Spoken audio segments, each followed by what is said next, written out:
साहब, ये आपका चश्मा ये गिर गया था यहाँ। ओ भाई साहब।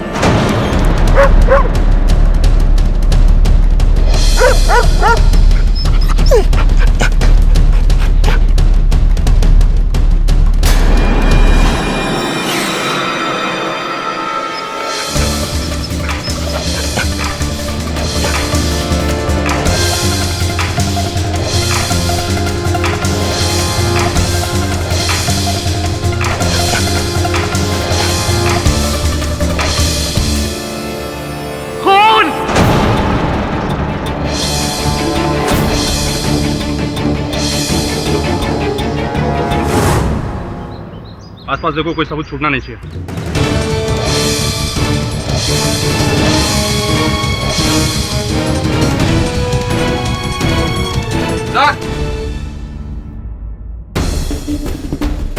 ये गन यहाँ पर पड़ी मिली थी। इसका लाइसेंस नंबर चेक करो और देखो किसके नाम पे रजिस्टर्ड है। सर इस अन्य आदमी के सिवा कोई गवाह नहीं यहाँ पे। भागते वक्त खूनी से टकराया था शायद। तो तुमने खून होते हुए देखा है? नहीं, वो टकराया था मुझसे हड़बड़ी में। खून तुमसे टकराया था? अब पता नहीं, शायद। क्या कर रहे हो यहाँ तुम? क्या नहीं तेरा काम हो रहा है यहाँ? चलो यहाँ से, उसको भगाओ इधर से। क्या बोलना, जल्दी बोलो। क्या? सर ये आदमी गूंगा और बहरा है, ना ही कुछ बोल सकता ना ही सुन सकता। तुमने कुछ देखा है? क्या देखा है?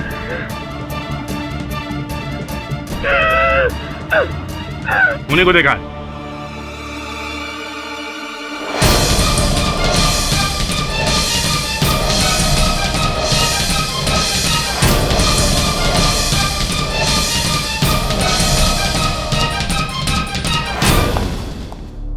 तो बंदूक का डिटेल्स मिल गया। ये उनका फोटो।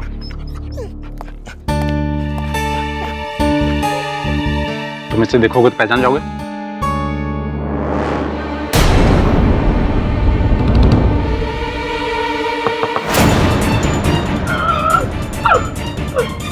यही था।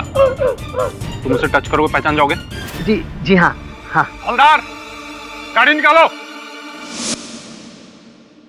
Good morning sir. Morning, how are you? Very well sir. Sir mister Rupesh Bajaj का फोन आया था। बहुत परेशान लग रहे थे। हाँ, क्यों? सर कह रहे थे कि अगर आपने उनकी मदद नहीं की तो उनको 50 करोड़ का नुकसान हो जाएगा। हद करता है रुपेश भी। कितनी बार उसे समझाया कि मैं क्रिमिनल लॉयर हूँ, डिवोर्स लॉयर नहीं। तलाक का केस नहीं लड़ सकता, समझता ही नहीं। पुराना दोस्त है मेरा, लेकिन इसमें मैं कैसे सहायता कर सकता हूँ उसकी? रुपेश, तेरी ही बात हो रही थी यार। तू समझता क्यों नहीं कि मैं क्रिमिनल लॉयर हूँ? डिवोर्स केसेस केडी, अब ये डिवोर्स केस नहीं रह गया है। क्रिमिनल केस हो गया है। मेरी पत्नी का खून हो गया है और इन लोगों ने मुझे अरेस्ट कर लिया। प्लीज मेरी मदद करो। फोन ले लो इसका। चलो। रुपेश, क्या हुआ सर? केडी, मैं सच कह रहा हूं यार, मैंने ये खून नहीं किया है। मैंने रेणुका को नहीं मारा है। तू कैसी बातें कर रहा है रुपेश? तुझे बरसों से जानता हूं मैं जानता हूं तू हत्या नहीं कर सकता। तुम बैठ बैठ।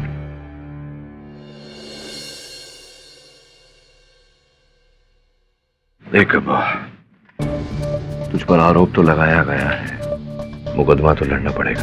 तू चिंता मत कर। मैं जानता हूं निर्दोष है, मैं साबित भी करूंगा अदालत में। लेकिन मुकदमा लड़ने के लिए मुझे जानकारी चाहिए। ये बता कि अचानक ये लड़की तेरे जीवन में आई कैसे? तू तो जानता है केडी, ये मेरी दूसरी शादी थी। मोहिनी के मरने के बाद मैं एकदम अकेला हो गया था और अपने आप को पूरी तरह काम में मसरूफ कर लिया। ये बिजनेस एम्पायर खड़ा किया। 10 साल अकेला रहा। फिर अचानक एक दिन ऑफिस की पार्टी में मेरी मुलाकात रेणुका से हो गई।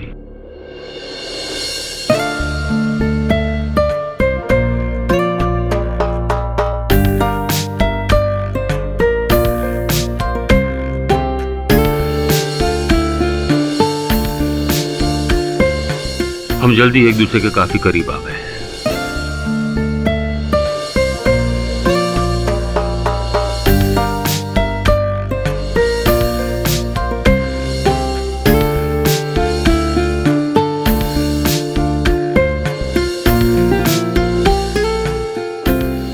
पर जल्दबाजी में ही हम दोनों ने एक दूसरे से शादी कर ली।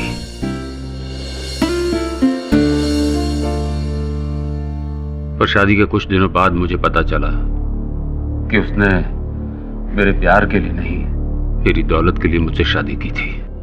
आखिर तुम्हें इतने पैसे चाहिए क्यों? बताओ मुझे। देखो रुपेश, मुझे तुम्हारे साथ कोई बहस नहीं करनी।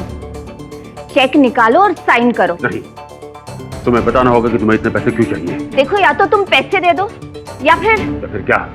अलग हो जाते हैं। Divorce Rupesh, let's get separated. उसकी तरफ से प्यार तो शायद शुरू से ही नहीं था और हमारे झगड़े दिन ब दिन बढ़ते गए। बेमतलब की लड़ाइयां हर रोज, हर वक्त। फिर एक दिन उसने मुझसे तलाक मांगा और साथ ही साथ मेरी आधी जायदाद। आधी जायदाद किस बिना पर मांग रही थी वो? तलाक तो उसने मांगा था। शादी से पहले एक दिन बातों ही बातों में मैंने उससे वादा कर दिया था कि मैं उसे आधी जायदाद की मालकिन बना दूंगा। बस तब से अब तक वकीलों के चक्कर काटता फिर रहा हूं। ये बता कि उस दिन हत्या के दिन क्या क्या हुआ था? रेनू कहा तेरे बंगले पे कैसे, तू कहाँ था, ये सब बता। उसने मुझे बुलाया था। उसने मुझे फोन पर कहा कि कुछ जरूरी बातें करनी है। फोन पर बताने को तैयार ही नहीं थी, तो मैंने उसे वहां जाने के लिए कहा। तूने बुलाया था उसे बंगले पे? हाँ, पर मैं वहां गया ही नहीं था। ये खून मैंने नहीं किया है केडी। ये लोग मुझ पर झूठा इल्जाम लगा रहे हैं। केस तो तेरा पेचीदा है रुपेश, पर तू चिंता मत कर। मैं जानता हूं कि तू निर्दोष है और तेरे दोस्त केडी पाठक के होते हुए किसी निर्दोष को सजा नहीं हो सकती।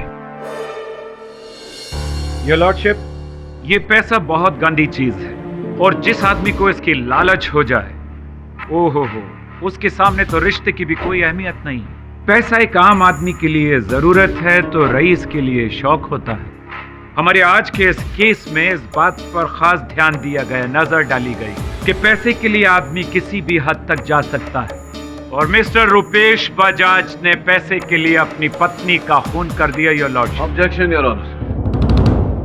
ये मुकदमा अभी प्रारंभ भी नहीं हुआ और अभियोग पक्ष महोदय मेरे मुवक्किल पर दोषी होने का आरोप लगा रहे हैं। रुपेश जी और रेणुका जी का विवाह विच्छेद होने वाला, किंतु ये ऐसा कानूनी रीत से करना चाहते थे, हत्या करके नहीं। ये एक अच्छा वकील नियुक्त करना चाहते थे, इसी कारण से ये मेरे पास भी आए।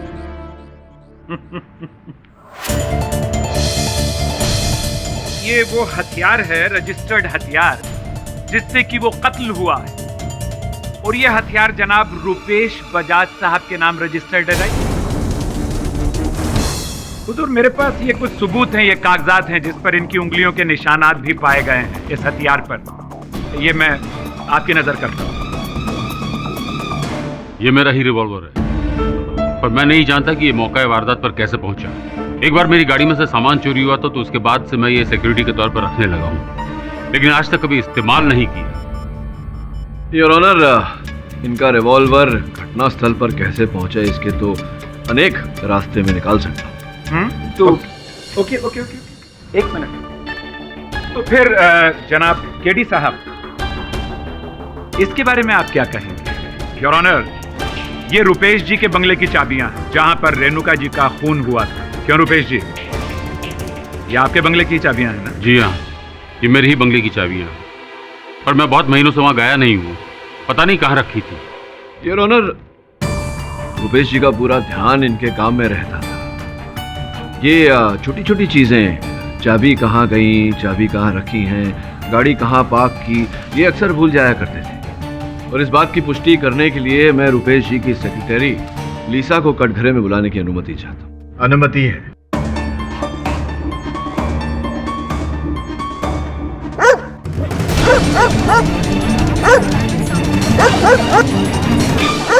ये कुत्ता अदालत में क्या कर रहा है? हवलदार, इसे बाहर निकाल दीजिए। योर ऑनर, ये मेरा है, मैं देख नहीं सकता ना, तो यही मेरा सहारा है, लेकिन ये पूरी तरह ट्रेंड है मेरे साथ रहने के लिए। योर ऑनर, ये इस केस का बहुत ही महत्वपूर्ण गवाह है। इसलिए मैं आपसे दरख्वास्त करता हूं कि प्लीज मुझे इसका मतलब ये हुआ कि जब तक ये रहेंगे तब तक ये कुत्ता भी रहेगा। मैं इसे संभाल लूंगा, कोई परेशानी नहीं होगी, इसे यही रहने दीजिए प्लीज। और अगर परेशानी हुई तो मैं दोबारा बर्दाश्त नहीं करूंगा। कार्रवाई आगे बढ़ाइए। रीजा जी, आप रुपेश जी की सेक्रेटरी हैं। कैसे बॉस हैं रुपेश जी? बहुत अच्छे हैं। 15 इयर्स का वर्क एक्सपीरियंस है मेरे पास, लेकिन मेरे इंटायर करियर में इनके जैसा अच्छा बॉस मैंने कभी नहीं देखा। कभी किसी से ऊंची आवाज में बात नहीं की, कभी कोई बदतमीजी नहीं। सुना है कि इन्हें और इनकी स्वर्गीय धर्मपत्नी को अभी ने मिलाया था इन दोनों को। जी, यही मुझसे बहुत बड़ी गलती हुई। रेणुका बहुत खुदगर्ज थी, मुंह पे कुछ और पीठ पीछे कुछ और। नहीं मतलब फिर कैसे जानती थी आप इनकी स्वर्गीय धर्मपत्नी को? वो एक्चुअली मैं और रेणुका एक पीजी में साथ रहते थे। वो तभी एक स्ट्रगलिंग मॉडल थी। कुछ ही दिन में हम दोनों की दोस्ती हो गई और फिर दोस्ती में रेस्टोरेंट्स, डिस्को, पार्टीज, कॉफी वगैरह। सहेली थी आपकी रेणुका। तो रेणुका को रुपेश जी से आपने कब मिलाया, कैसे मिलाया?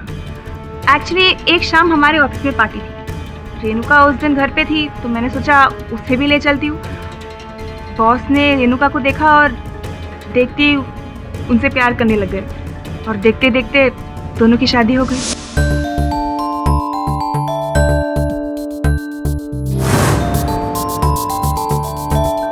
सच बोलो तो उस वक्त मैं बहुत खुश थी। मेरे बॉस और मेरी best friend, it's such a great feeling. Your witness prosecution.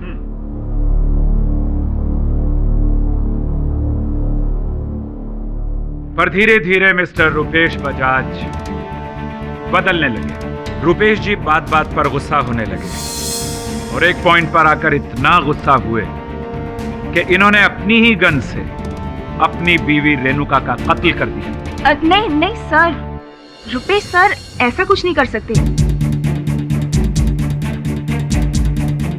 हाँ, माना कि शादी के कुछ ही दिनों में दोनों में दरारें पैदा हुई और लोगों ने भी ये जान लिया था, लेकिन रुपेश सर इन्होंने जो कुछ भी किया वो उनकी गलती नहीं थी। रुपेश सर बहुत अपसेट थे। इतने पैसे किस लिए चाहिए? डिवोर्स? अब डिवोर्स की बात कहां से आ जाती है? जो करना है करो।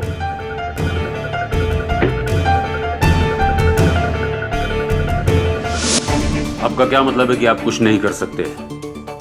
वो औरत मेरी आधी जायदाद मुझसे छीनना चाहती है। पर सर, आप ही ने तो उन्हें यह हक दिया है। यह एग्रीमेंट आप ही ने तो साइन किया है। वो एक छोटी सी गलती थी और एक छोटी सी गलती की इतनी बड़ी सजा नहीं हो सकती। पूरे 50 करोड़ की बात कर रहा हूं मैं, कुछ करो। आई एम सॉरी, अब तो कुछ नहीं हो सकता। लगता है केडी के अलावा और कोई कुछ नहीं कर सकता मेरे लिए।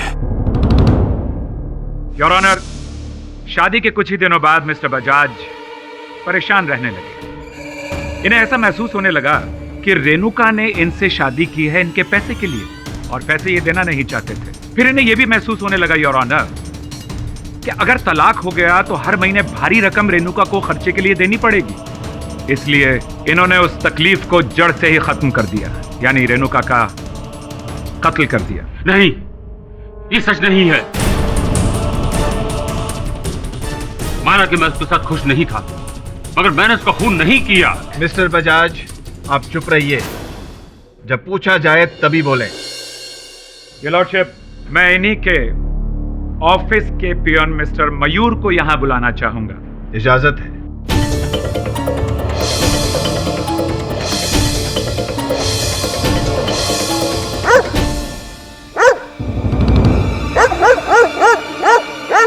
मैं ऐसे सुनवाई नहीं कर सकता। इस कुत्ते को बाहर ले जाइए। क्षमा कीजिएगा, ये कभी ऐसा नहीं करता है। पता नहीं आज इसे क्या हो गया है। जो भी हुआ है बाहर जाकर देखिए। जी, मैं लेकर जाता हूं इसे बाहर।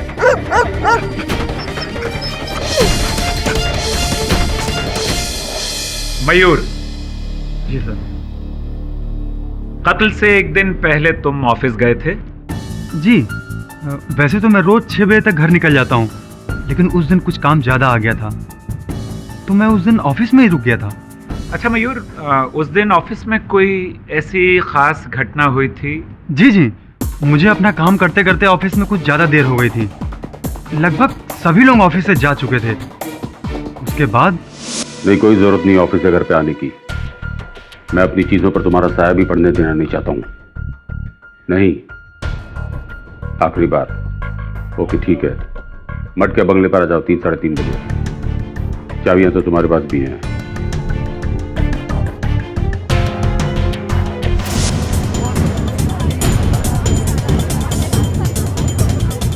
रुपेश ने बहुत कोशिश की कि मामला कोर्ट के बाहर म्यूचुअली सेटल हो जाए, लेकिन ऐसा नहीं हुआ।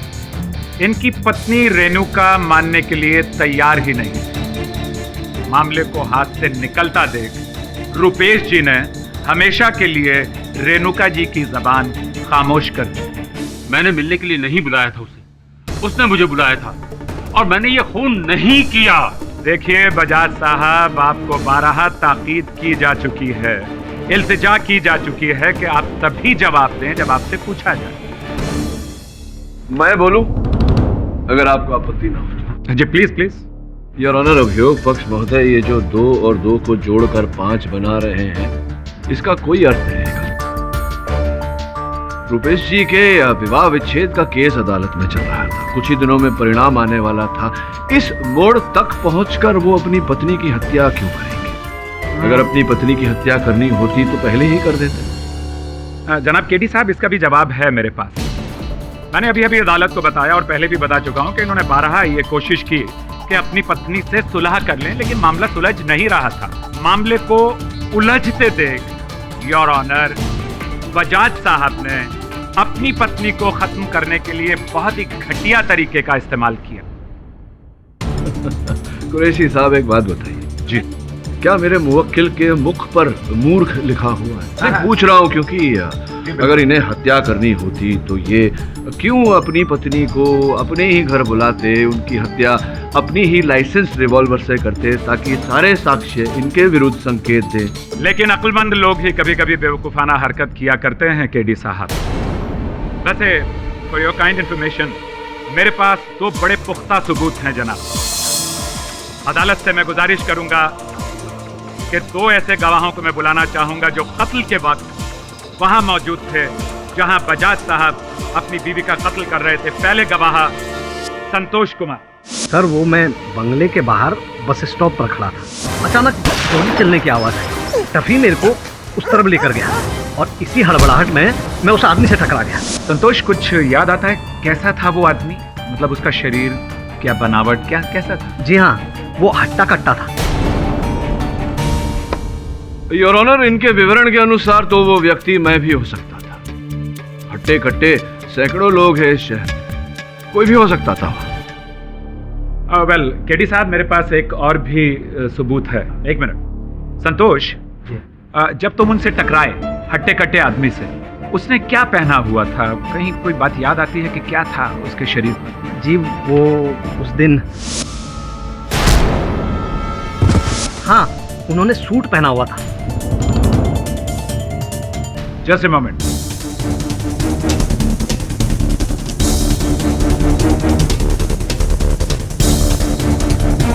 ये देखो, इसे छूकर बताओ, क्या ये वही कपड़ा है जो उस दिन उस आदमी ने पहना हुआ था?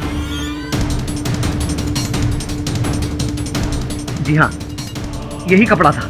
यकीनन? जी हाँ, मैं अंधा हूं, देख नहीं सकता, लेकिन एक बार कुछ सुन लिया और महसूस की हुई किसी भी चीज को मैं कभी नहीं भूल सकता।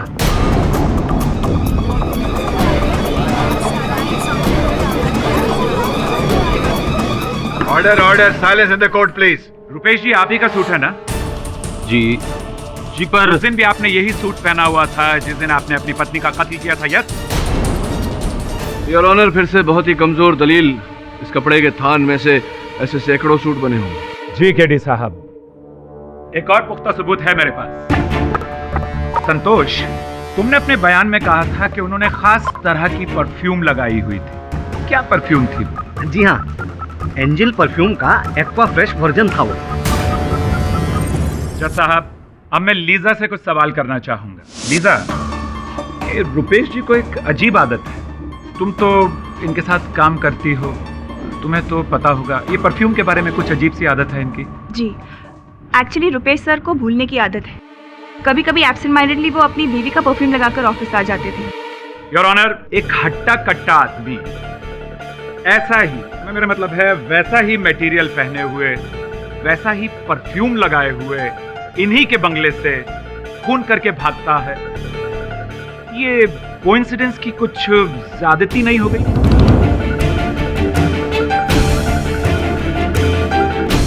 Thank you very much Lisa, thanks a lot. Your honour, अगर प्रोसिक्यूटर साहब को आपत्ति नहीं है तो मैं संतोष जी को एक बार कटघरे में बुलाकर उनसे प्रश्न करना चाहूंगा। अनुमति है। तो संतोष जी बताइए कि ये जो सुगंध को पहचानने का हुनर है, ये कैसे प्राप्त किया? वकील साहब, एक बात बोलूं? बताइए ना। मेरे घर वाले कहते हैं कि मेरी सूंघने की शक्ति बहुत अच्छी है। मेरी बेटी तो एक कॉस्मेटिक की दुकान में काम करती है, इसलिए मुझे परफ्यूम की अच्छी समझ है। अच्छा, राइट राइट राइट, रुकिए जरा, मैं आता हूं।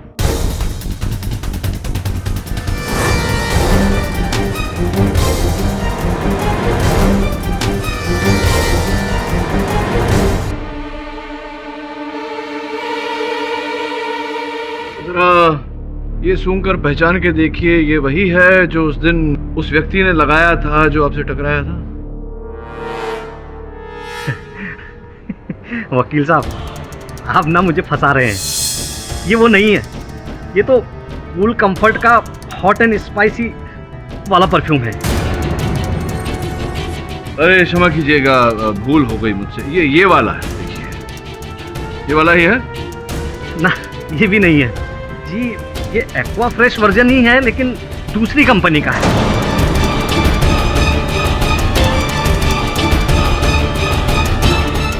योर ऑनर, मैं मानता हूं कि संतोष जी सुगंध भली भांति पहचान सकते हैं, किंतु इससे यह प्रमाणित नहीं होता कि मेरे मुवक्किल हत्या के दिन घटनास्थल पर थे। मैं नहीं था योर ऑनर, मैं वहां नहीं था। जब ये हादसा हुआ तब मैं होटल सी व्यू में था। होटल सी व्यू? कोई सबूत है आपके पास? हाँ है। उस वक्त मैं अपने भतीजे अभय के साथ वहां पर था, आप उससे पूछ सकते हैं। बल्कि जब पुलिस ने मुझे अरेस्ट किया था तब मैं वहीं था। ये सच कह रहे हैं, ये उस दिन मेरे साथ होटल में ही थे। अभय, जरा दिमाग पर जोर डालकर सोचो कि उस दिन 3 से 3:30 बजे के दरमियान तुम्हारे अंकल तुम्हारे साथ होटल के कमरे में थे या नहीं? वो एक्चुअली उस दिन मेरे को मेरी फ्रेंड का फोन आया था, तो 2:30-3 बजे के करीब मैं उससे मिलने चला गया। उस टाइम अंकल रूम में अकेले ही थे। जैसे मैंने कहा था योर ऑनर, इस बात का कोई सबूत नहीं है कि अभय के जाने के बाद मिस्टर रुपेश होटल के कमरे में थे या नहीं। हो सकता है कि चुपके से अपने बंगले में जाकर अपनी पत्नी का खून करके वापस होटल के कमरे में आ गए।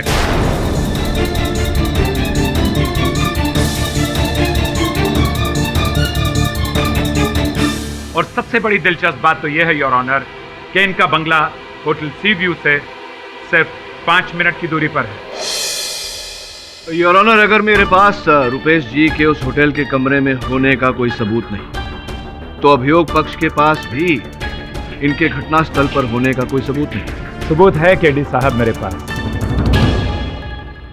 योर ऑनर, मैं अपने अगले चश्मदीद गवाह कमलेश प्रधान, जो गूंगे और बहरे हैं, उन्हें कटघरे में बुलाने की इजाजत चाहूंगा। इजाजत है? योर ऑनर, ये मिस प्रतीक्षा है, इंटरप्रेटर।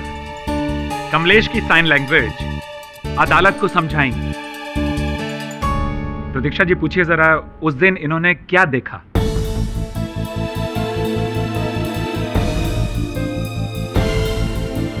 मैं घर जा रहा था और मेरे शूज की लेस खुल गई थी।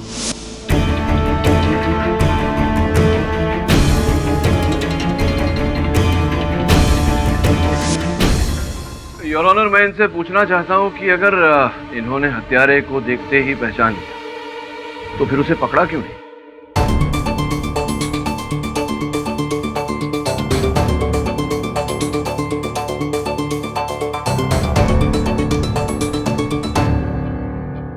मैं जब जूते की लेस बांध रहा था तब मैंने बंगलो के अंदर एक आदमी को जाते हुए देखा, सूट पहने हुए। फिर मैंने अपने जूते की लेस बांधी और वहाँ से चला गया।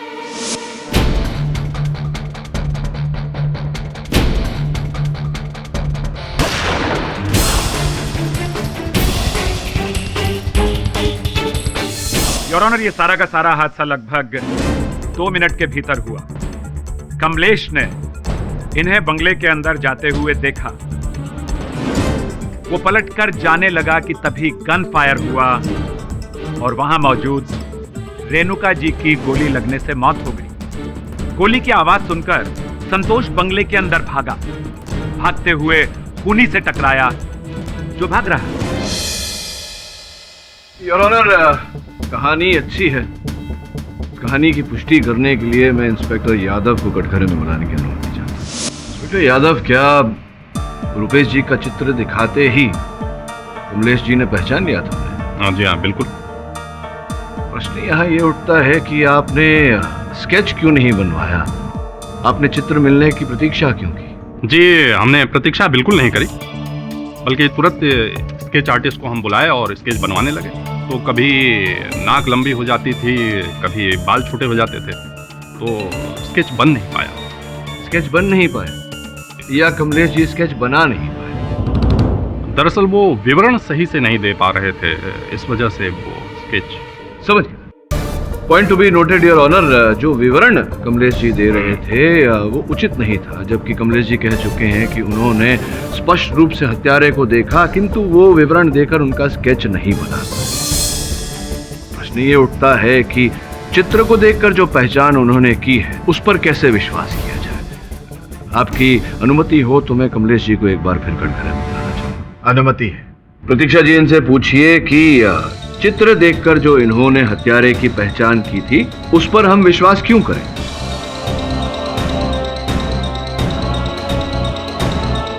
क्योंकि मुझे पूरा यकीन है कि ये वही है और ये वही है। अच्छा,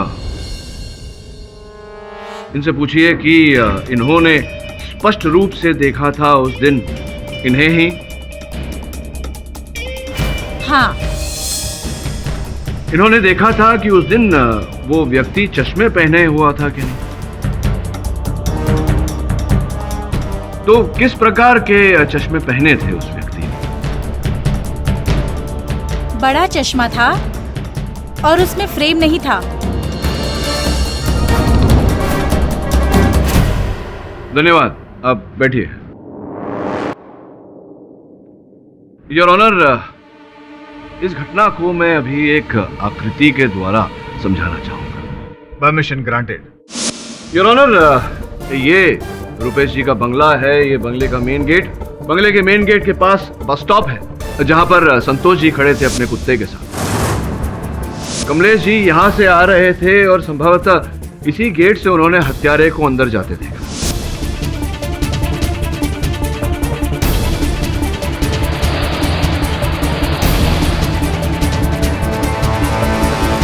कमलेश जी ने यहां अपने जूते के फीते बांधे। इसी समय संतोष जी जो यहां खड़े थे उन्होंने गोली चलने की आवाज सुनी।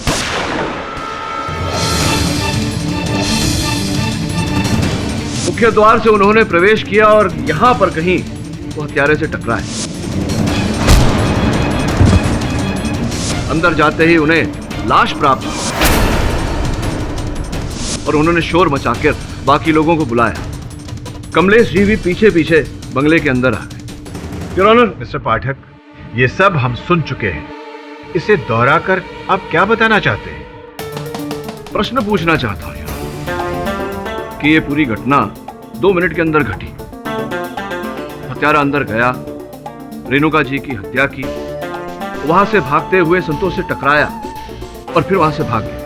इस समय में चश्मे कब बदले हत्यारे ने? चश्मा? ये चश्मा कहां से आ गया? यही प्रश्न तो मैं संतोष जी से करना चाहता हूँ। आपकी अनुमति हो तो उन्हें कटघरे में बुलाऊं। अनुमति है। संतोष जी, अपने कथन में आपने कहा था कि जैसे ही आपने बंगले के मुख्य द्वार से प्रवेश किया आपसे हत्यारा टकराया, जिसके कारण आप नीचे गिर गए। कुछ समय तक हत्यारे का चश्मा आपके हाथ में आया था।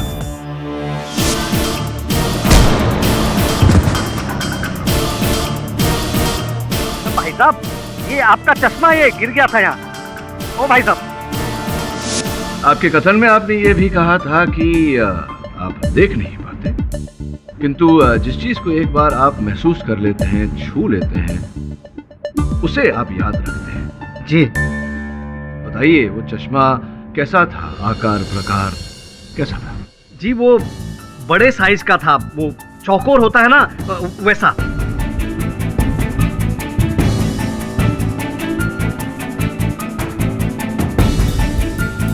बड़े साइज का चौकोर चश्मा। जी धन्यवाद, बैठिए। योर ऑनर, दोनों गवाहों के कथन के बाद ऐसा लग रहा है कि या तो कमलेश जी ने किसी और ही व्यक्ति का वर्णन दिया है, उन्होंने ठीक से हत्यारे को देखा नहीं, या दोनों अलग अलग व्यक्तियों का वर्णन दे रहे हैं। आपका इशारा किसकी तरफ है? इनके जैसा सूट, इनके जैसा लेडीज परफ्यूम कोई और पहन कर आया था? ये तो मैं नहीं जानता योर ऑनर, किंतु इतना जानता हूं कि हत्यारा जो भी बड़ा शातिर है। एक ही वार में उसने रेणुका जी और रुपेश जी दोनों से अपनी दुश्मनी निकाल ली। रेणुका जी की हत्या कर दी और उस आरोप रुपेश जी को फंसा दिया। मुझे संदेह है योर ऑनर कि ये रुपेश जी के निकट का ही कोई व्यक्ति है, ना इनके बंदूक तक कैसे पहुंचता।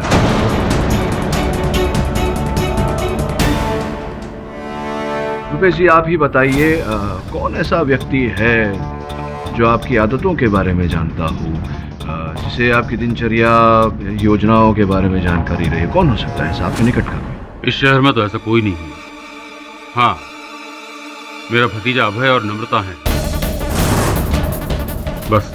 और ऑफिस में सुनील पुरी मेरे करीबी है। सुनील पुरी जी, अच्छा।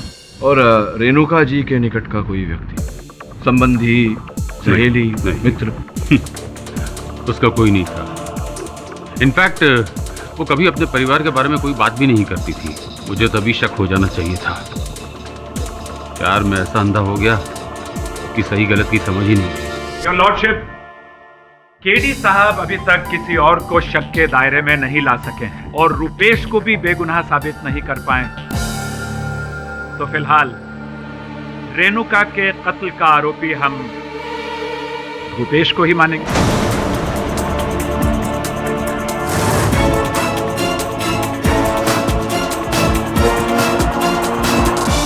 केडी साहब अभी तक किसी और को शक के दायरे में नहीं ला सके हैं और रुपेश को भी बेगुनाह साबित नहीं कर पाए।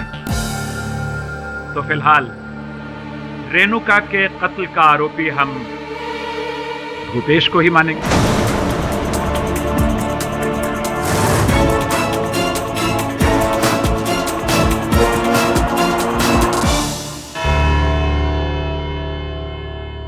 केस की पेचीदगी को समझते हुए यह अदालत मिस्टर पाठक को सबूत इकट्ठा करने के लिए 2 दिन का वक्त देती है। तब तक के लिए यह अदालत मुलतवी की जाती है।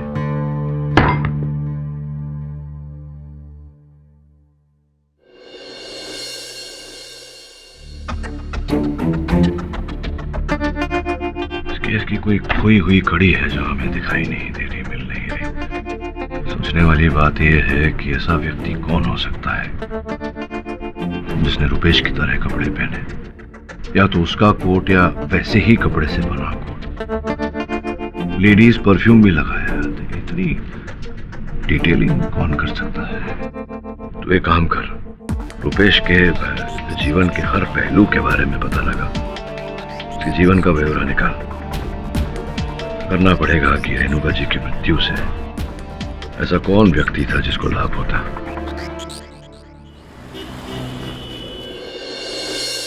हाय, मेरा नाम वरुण है। मैं मिस्टर केडी पाठक का असिस्टेंट। हेलो सर, मैं आपकी क्या मदद कर सकता हूँ? मुझे ऑफिस की हर चीज़ चेक करनी है। जी बिल्कुल, ये सर का केबिन है, आप जो चाहे चेक कर सकते हैं। आइए प्लीज़।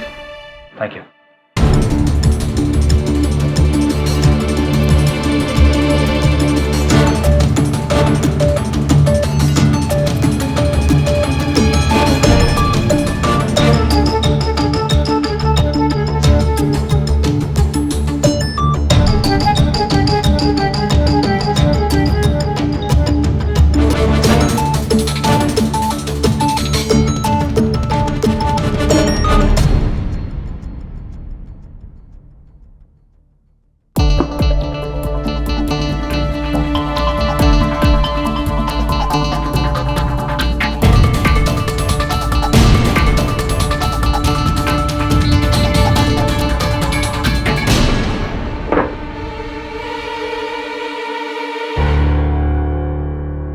तो उनकी बंदूक यहाँ रहती थी?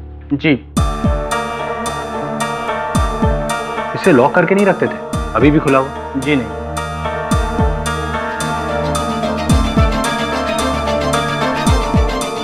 ओह, सर का पेन। Nice pen.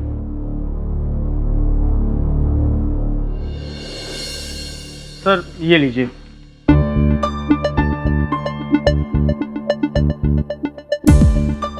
इस लिस्ट में सारे ऊपर से नीचे तक हर कर्मचारी के नाम और नंबर है। जी, सारे के सारे।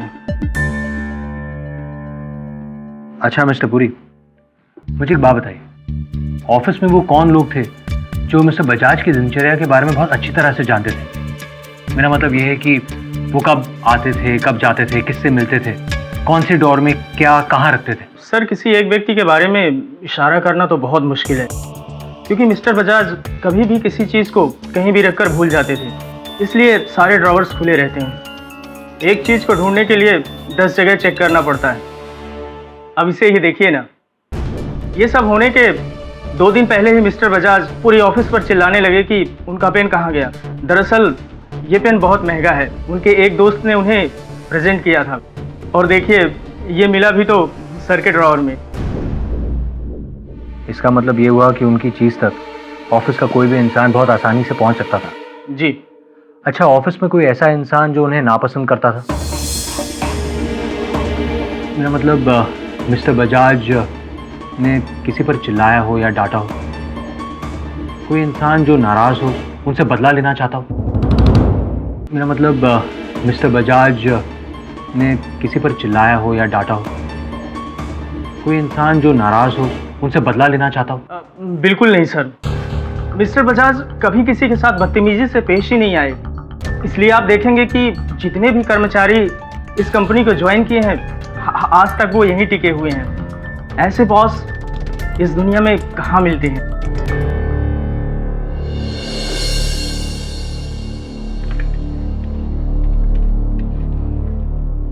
आइए आइए संतोष जी, आइए बैठिए। जी बिठाओ। जी धन्यवाद। देखिए ना, आज कितना शांत है ये। उस दिन अदालत में पता नहीं इसे क्या हो गया था। अदालत में इतने सारे लोगों को एक साथ देखकर चौंक गया होगा। जी शायद। हाँ संतोष जी, यहाँ आने का आभार मानता हूँ मैं आपका। बताइए, आप तो उस दिन घटनास्थल पर थे, बाकी बातें तो आप अदालत में बता ही चुके हैं।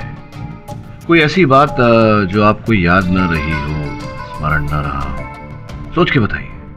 जी तभी भागा, और मैं भी उसके साथ साथ बंगले की तरफ भागा। तभी एक आदमी मुझसे टकराया और उसका चश्मा मेरे हाथ में आया।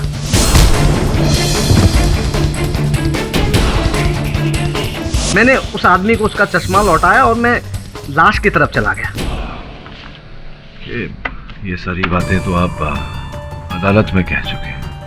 मैं पूछ रहा था कि इनके अतिरिक्त अगर बात कोई घटना घटी हो, कोई वाहन गया हो। जी हाँ, मैंने एक आवाज सुनी थी। कहाँ? बंगले के अंदर से? जी हाँ, मैं जिस वक्त बस स्टॉप पर खड़ा था ना, उसी वक्त वो आवाज बंगले के अंदर से आई थी, और वो किसी औरत की आवाज थी। महिला की आवाज? क्या कह रही थी वो? वो कह रही थी कि नहीं तुम ऐसा नहीं कर सकती, नहीं तुम ऐसा नहीं कर सकती, ऐसा कुछ बोल रही थी। तुम ऐसा नहीं कर सकती? जी। या सकता? जी नहीं, आई एम श्योर, मैंने सुना था अपने कानों से। वो कह रही थी कि नहीं तुम ऐसा नहीं कर सकती। संभवतः ये आवाज रेणुका जी की रही होगी। सब ठीक हो गया, अब रुपेश को कोई भी नहीं बचा सकता। वो टॉप का वकील केडी पाठक भी नहीं।